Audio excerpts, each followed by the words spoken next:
So we were just talking about the way in which we're going to attack this marketing section, how you're going to basically be focusing on basically reducing your costs from lower cost to even no cost by utilizing distribution partners to achieve your marketing goals for you. Now, we're going to talk about the platforms very shortly in terms of what you have to be doing as a company in terms of your own branding and your own campaigns are concerned. But I really want to focus now on how you're going to be marketing through or how you're going to be building this snowball effect, right? Because we want to talk about how DSSD comes into effect throughout this entire process. Because look, all you want to do is you want to be making as much money as possible. And you want this to last for as long as possible before you have to reinvigorate your brand, before you need to create a new one. So let's go through the steps that I've sort of identified here in regards to what you need to be looking out for. So you've got your startup phase, which is right here. You've got your nurturing phase. You've got your growth phase. And then at this point here, you would say you could call this the maturity phase, which essentially it is, but this is where you have to transcend. If you don't transcend down here, what happens to that snowball? You ever seen those product life cycle graphs? The ones that you can, if you just Google it yourself right now or whenever, a product life cycle starts off, it's growing. See the startup stage is here. It's growing, you're nurturing it, and it matures up here. Then it goes on a decline. That's your maturity. You can milk it for as long as you can. You want that to last as long as it can. But you've got to do something to re-excite people, to keep people involved, to keep buyers active, to keep your distribution channels open. Or you've got to add something to it. You've got to keep on coming back and then building up again. So we're going to talk about that real briefly now from a marketing standpoint and how it's going to work for you. So as far as startups concerned, what do you have to do to get started up? Well, I've said this a few times. Number one you want to do is call potential partners, and who are they? Those are the companies that are your competitors or selling your competitors' products. So the first thing you want to do is have your list, and we're going to talk about where to find them shortly in the next module.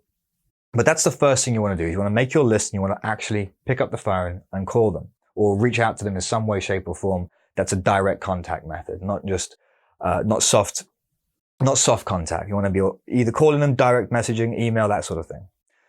You want to be hosting your own events. Hosting your own events is very, very useful because they are relatively low cost. You can do them for even no cost, in fact. And events are good. Even if you do an event trying to get distributors or channel partners involved with your brand or business, 20 people show up and only one person signs up, that's fine. That's good because one person, that can represent a company and that company can do lots and lots of deals for you. More importantly, by having these events, you can also use that as a talking point to all of your other distribution partners. Frankly, because you're saying, hey, we're at this event this day, we're at this event that day, you should come along, or you missed the event last week. It's always nice to be able to say that they missed something, to build up some level of exclusivity. Using social media for brand building. This is where you do start using it. Now you're not spending huge amounts of money to target your target groups. What you're doing is you're showing the world what your brand is. Well, when I say showing the world, you're showing your distributors that you have a brand and it's something to take note of and that they should be paying attention to because you've got something of value for them. And then you go through your DSSD to essentially get them desperately wanting what it is that you have on offer. Positioning yourself as an expert. You see a lot of people out there doing this right now. Even some of the most notoriously private individuals who are now actually coming out and actually doing lots of providing lots of influencer slash expert advice, thought leadership kind of videos online. They're going to TEDx conferences and that sort of thing. People are having to go out there and present. It's the CEOs of some of the largest hedge funds are doing this not because they want to. Frankly, it's because they need to. And because they have to position themselves as an expert in this ever-growing market where everything's so transparent and easy to access in terms of competition or substitute products and that sort of thing. So this is your startup phase. This is what you've got to do. You've got to call them. You've got to host your own events. You've got to do everything you can. This is the elbow grease. Remember, at no point did I ever say this was a get rich quick scheme. This is really you putting in some hard work, put some time in, but doing it with the right focus. You're not trying to get the buyers. You're trying to get the partners. Let's say you've got about 3 to 5, maybe 10 if you're lucky. Depends on what your kind of product is or service is. You've got some companies on. You're going to have to be splitting your time between prospecting and nurturing, because where in the first stage, you're spending a lot of time here, almost 100% of your time promoting and trying to get people on. Now you've got some people selling for you. They're making money for you, or they're trying to make money for you. You're going to have to start spending some time nurturing them. And what does that mean? Mentoring, educating, assisting, and boosting confidence. Well, those are just flippant words. Let me explain what those mean. Mentoring, showing them how it's meant to be done. You are the best ambassador to your own product or service. You're going to show them how it needs to be presented. Educate their staff. Take time to train them. Training programs or training courses or training days for anyone that you bring in. Regardless, you could be like I say, that fitness, in the fitness industry, and you could have a supplement that you're trying to sell. Still, you'd want to educate, you want to set up these events, even if it's online events and they're webinars online or some kind of seminar online. What you're trying to do is you're trying to show them and explain to them, or reignite that flame, essentially. You're constantly repeating and reissuing what it is that's important for them to be selling, and important for them to know about this. Assisting them in their sales. Okay. If they're just starting out and they're just starting to get some sales, and let's say they're high ticket sales, whatever the case is, maybe you're selling a service and they understand the concepts, but they're getting some tricky questions from their buyers. Get involved. Don't just be like, well, it's your job. Get involved and assist them. And as far as boosting confidence is concerned, at this point, you want to start doing things like not only just give them a pat on the back, not only say, hey, job well done, give them their payments, but add bonuses in there.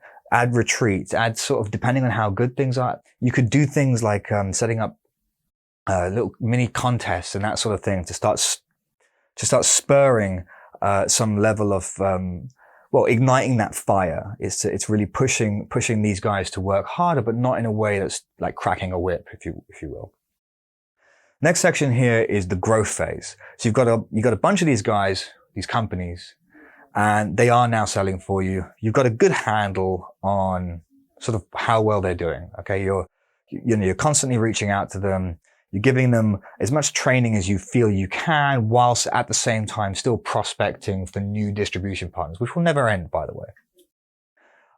So you're always going to be doing some level of prospecting, but the fact is you're going to be maintaining this as much as you can, kind of like spinning discs. You want to try and get as many of them, or keep as many of them on those poles as possible, so that you can keep on having them promote and execute for you.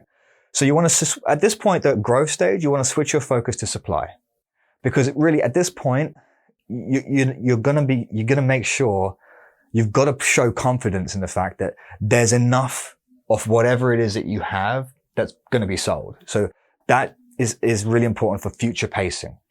It's very important for showing them that what's at the end of the horizon, or what's right over the horizon. You've got to keep showing them that there's more to it. So you increase your supply, keep on creating good stories, give some more sales and promotion. So more sales and promotions mean more overall brand exposure. As I was explaining, with the more distributors you take on board, I'm only highlighting here or boxing out the marketing and communications. Even if some of your distributors are not as efficient every single month. One month they do a great number of deals, and the next month they do a smaller amount of deals. Marketing communications is growing. It's just this behemoth. It's just constantly growing. More businesses are approaching your network. This is something that's going to happen. As this marketing and communications is growing, it's great for your buyers, because it's really enforcing that herd mentality. And it's also getting other distributors to want to get involved in the network. But also, you're probably going to be getting some unwanted attention here too. Competitors. You want to be ensuring customer satisfaction at this point too, because if you're in that growth stage, everyone out there selling for you, they're really pushing, the marketing's out there, you've got a lot of brand identity to live up to. Make sure your customer satisfaction is on point. And what does that mean? That means you're delivering against your promises. That's super important. You got to make sure that not only are you treating everyone nice, but whatever it is that you're selling is doing what it said it was going to do. And start thinking about adding more products or services. You've got to really start thinking about that at this point, because this is the growth stage. Because what happens next? You've got to transcend, because this is this section here. You do not need that crashing where you were flavor of the month and now people are just moving on.